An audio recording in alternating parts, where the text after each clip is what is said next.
Hoy quiero tocar el tema para un buen maestro, buenos alumnos. ¿Quién trae un entrenador estelar, verdad? Si los que van a asistir al entreno no tienen interés, no tienen capacidad para hacerlo, no han mostrado estar interesados. Dice uno en las sesiones, cualquiera dice, pero si la gente no va a querer hacerlo, si la gente no tiene un interés como tal, ¿por qué pagar tan caro a un entrenador tan caro? Y tiene mucha lógica. Entonces, para un buen maestro, buenos alumnos. Jesús, nuestro Señor y Salvador, vino a salvarnos.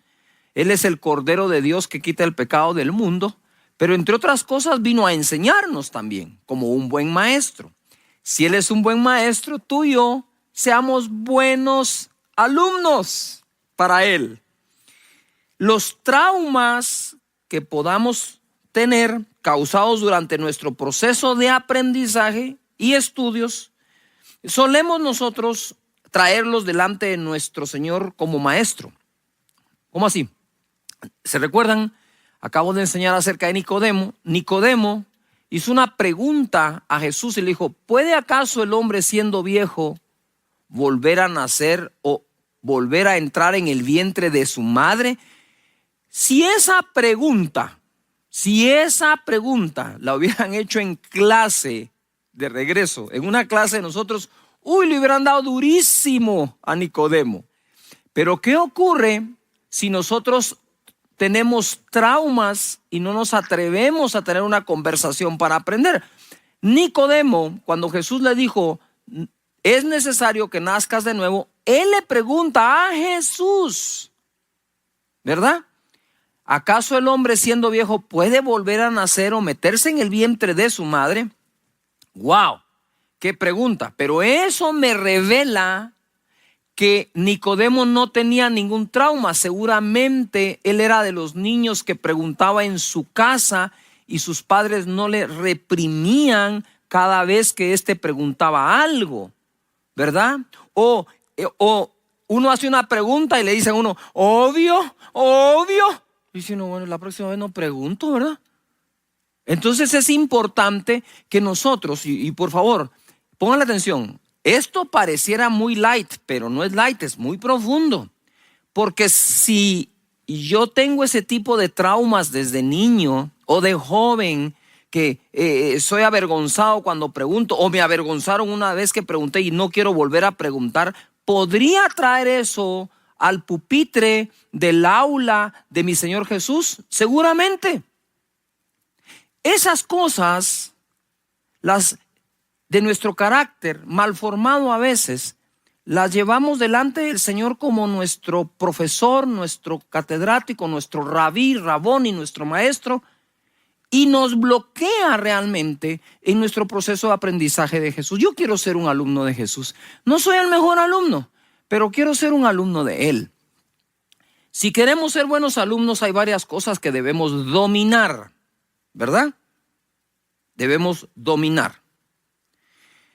La primera, creo yo, dentro de otras, es que si el otro es experto, ¿verdad? Le pido a mi mente que guarde silencio mientras escucha la instrucción, porque hay gente que mientras escucha una instrucción ya está argumentando. La otra persona no ha terminado de hablar ni de decir y el otro ya le contestó porque yo ya sabía. Es que yo ya sé lo que me ibas a decir. Es muy difícil. Entonces, ¿por qué digo yo? Porque estoy seguro que tú y yo queremos ser discípulos de Jesús. Entonces, una cosa es ser discípulo de Jesús y otra cosa es aprender a ser discípulo de lo que sea y de quien sea. Es decir, Jesús va a trabajar con la materia prima que nosotros le pongamos en sus manos. Mateo capítulo 13, verso 18. Jesús va a explicar la parábola del sembrador y usted dice, no se desconecte, porque entonces ya no está bien como alumno. Déjeme ver si encontramos algo más en esta parábola de lo que siempre encontramos. Mateo 13, 18. Oíd pues vosotros la parábola del sembrador.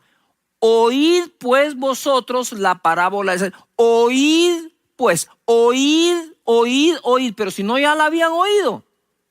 porque él les narró la parábola del sembrador antes. Y ahora dice, oíd pues vosotros. Pero si ya la oímos, pero ahora se las voy a dar explicada. Es decir, cuando logramos tener el entendimiento de lo que se enseñó o el verdadero sentido de lo que nos están enseñando, entonces ya estamos oyendo el contenido de la enseñanza como tal. Oíd pues vosotros la parábola del sembrador. Cuando alguno oye la palabra del reino, ¿del qué? Del reino, y no la entiende, viene el malo y arrebata lo que fue sembrado en su corazón. Este es el que fue sembrado junto al camino. Y el que fue sembrado en pedregales, este es el que oye la palabra y al momento la recibe con gozo. Pero no tiene raíz en sí, sino que es de corta duración, pues al venir la aflicción o la persecución por causa de la palabra, luego tropieza. El que fue sembrado entre espinos, este es el que oye la palabra, pero el afán de este siglo y el engaño de las riquezas ahogan la palabra y se hace infructuosa. No sirvió de nada la enseñanza, no da fruto. 23, mas el que fue sembrado en buena tierra, un buen alumno, este es el que oye y entiende la palabra y da fruto y produce a 100, a 60 y a 30 por uno. Aquí hay varias cosas que tenemos que ver. Yo quiero ser la mejor tierra posible para la siembra de la palabra que Jesús hace en mí. Por un lado. Por otro lado, ojo aquí, por otro lado, digamos, como alumno, quiero ser el mejor alumno posible para mi Señor Jesús. Seguramente hay unos mucho mejores, pero yo voy a hacer mi mejor esfuerzo. Primero, el buen alumno le da importancia al entendimiento, el cual es comprender lo que se nos quiere decir o enseñar, ¿verdad? Es decir, ¿han ustedes estado en una situación donde alguien le está enseñando y al final dicen, no es eso lo que te quiero decir, es esto? Yo tengo una metodología como aprendiz en la universidad, de donde sea. Cuando alguien explicaba algo, yo levantaba la mano, ¿verdad? Y yo mismo decía, quiero saber si entendí. Lo que usted nos quiere enseñar es A, B, C, D. Y él dice, exactamente. O a veces dice, sí, pero no del todo. Entonces eso es sacarle el entendimiento a lo que nos están enseñando. Les voy a dar un ejemplo. En la palabra de Dios se requiere del Espíritu Santo para tener ese entendimiento de la palabra del reino. Un ejemplo es la parábola del hijo pródigo. Esa hemos pasado por ella todos. Es una clasiquísima parábola. Primer lugar, la escritura como tal no tiene registrada la palabra pródigo.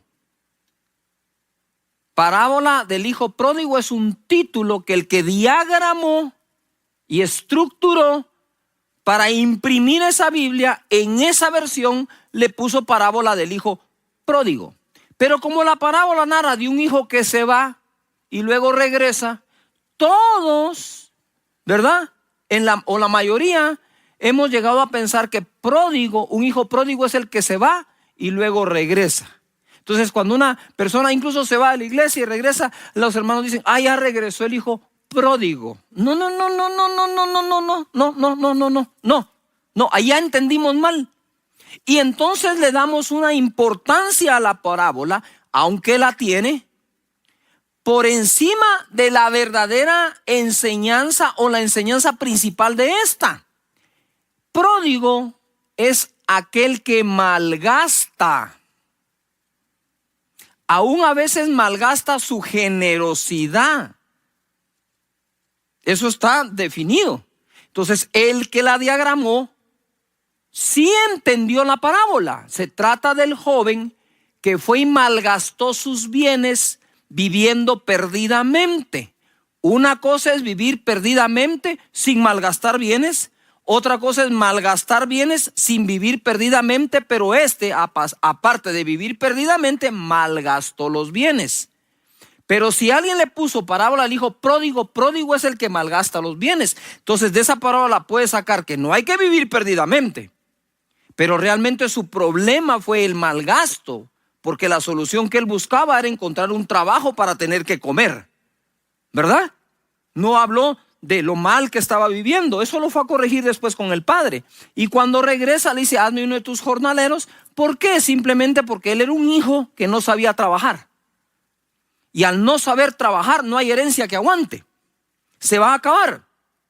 Cualquier tipo de herencia que uno reciba, si uno no sabe trabajar con respecto a lo que recibió de herencia, la va a malgastar, se va a perder. Bueno, tal vez no malgastar, pero la puede perder sin necesidad de malgastar. Pero se va a perder por falta de sabiduría en el tema. Entonces, ese es un ejemplo de la gente, de nosotros, cuando no tenemos el entendimiento, viene el maligno y se la roba. Ya no queda la palabra. Entonces, queriéndonos enseñar el Espíritu Santo de no malgastes, nosotros nos vamos de que es irse y regresar. Yuhu. Entonces nosotros vamos teniendo cuidado ahí. Como digo yo, no es una gran revelación, es leer un poco mejor. Después dice que recibe con gozo la palabra. Esa es una emoción. Pero venida la persecución y la aflicción, tropieza. Dos tipos de emoción. Cuando tiene gozo, ¡wow! Pero cuando viene aflicción, ¡chao!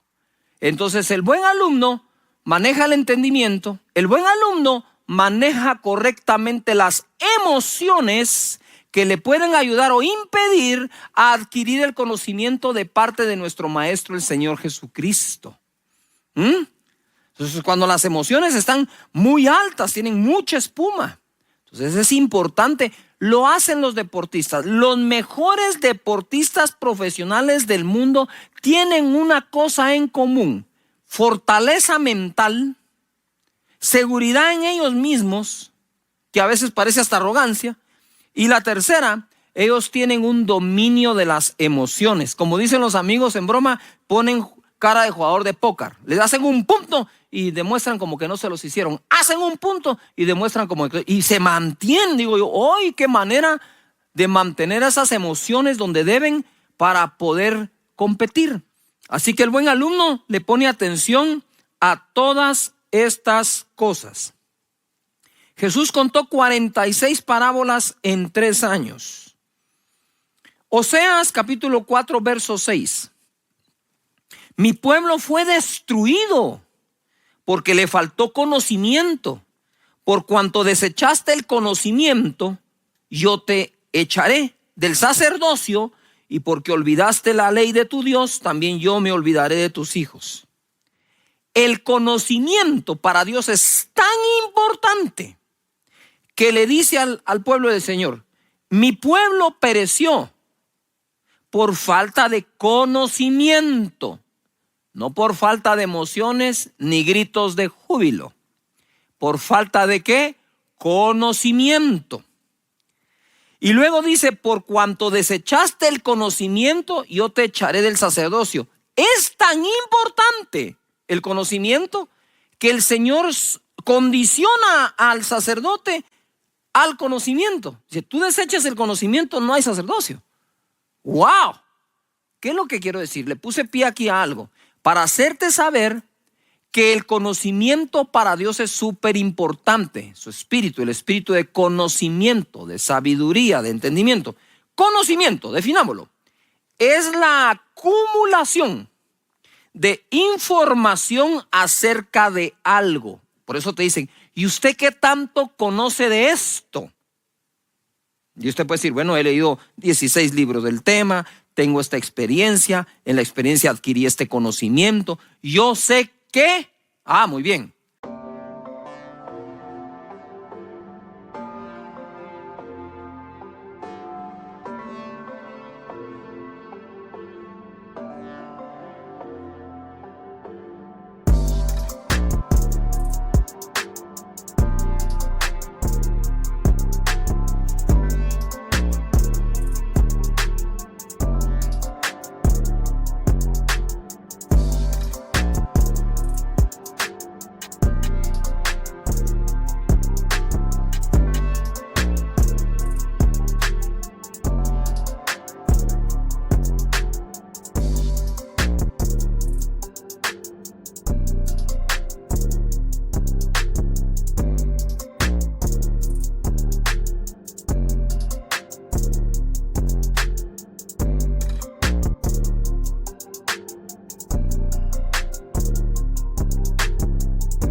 conocimiento, acumulación de información acerca de algo.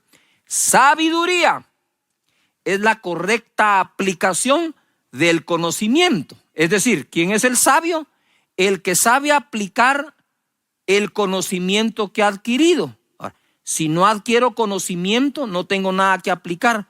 ¿Cómo sería sabio?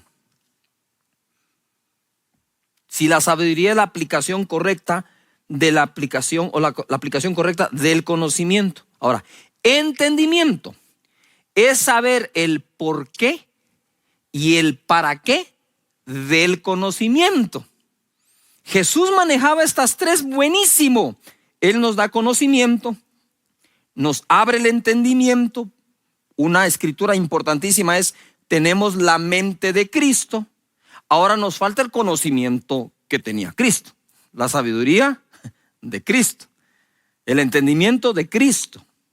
La falta de conocimiento trae destrucción, mientras que adquirirlo es vital para construir algo, incluyendo una buena vida. Jesús es un maestro tan exquisito que enseñó con autoridad. Mateo, Marcos 1:21. Y entrando en Capernaum y los días de reposo, entrando en la sinagoga, enseñaba. Y se admiraban de su doctrina, porque les enseñaba como quien tiene autoridad y como los escribas. No es lo mismo saber cosas que hacerlas funcionar. Y no es lo mismo ser un asesor de empresas que ni siquiera tiene empleados. Porque, como digo yo, al vacío todo lo que digas funciona. Pero ¿has comprobado que funciona en la práctica como para afinar dicho conocimiento? Bueno, quiero hacer una pausa aquí para decirte algo. Les hablé de los traumas al principio que tenemos a veces, y esos los llevamos, ¿verdad? Allí. Por ejemplo, para la gente es fácil decir qué hacer, ¿verdad? Y le gusta enseñar siempre algo que no hace o no ha probado, porque ha fracasado muchas veces en la aplicación del conocimiento. Entonces prefiere mejor dárselo a alguien más que aplicarlo. Entonces, este tema que estoy dando hoy para un buen maestro, un buen alumno, es importante. Jesús enseñó inspirando a las personas. Marcos capítulo 3, verso 9. Y dijo a sus discípulos que le tuviesen siempre lista la barca a causa del gentío, para que no le oprimiesen, porque había sanado a muchos. De manera que por tocarle, cuantos tenían plagas caían sobre él. Y los espíritus inmundos, al verle, se postraban delante de él y daban voces diciendo: tú eres el Hijo de Dios. Mas él les reprendía mucho para que no le descubriesen. Después subió al monte y llamó a los que él quiso, y vinieron a él. Y estableció a 12 para que estuviesen con él y para enviarlos a predicar, y que tuviesen autoridad para sanar enfermedades y para echar fuera demonios. Después que todos veían cómo Dios se manifestaba con poder, los llamaba a ser sus discípulos para que aprendieran de él y recibieran autoridad para hacer lo mismo que él hacía. ¡Wow! Quiero que veas este cuadro. Jesús está sanando enfermos que tienen plagas caen sobre él y sanan, se levantan, leprosos son limpios, muertos son resucitados. Ese es un gran día. Si yo estuviera ahí, estoy con los ojos así, con la boca que se me cae, asombrado, codeando al que está a la par. ¿Ya viste eso? Tiene que ser Dios.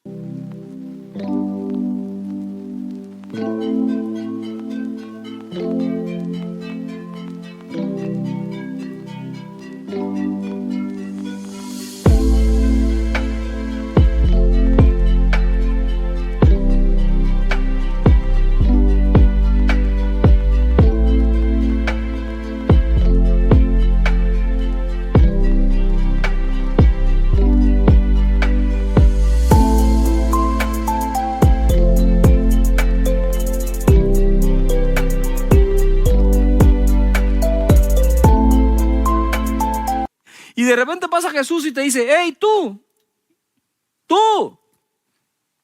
Sí, tú, vení. No, yo estoy bien, no estoy enfermo. No me van a tirar mucha, estoy bien.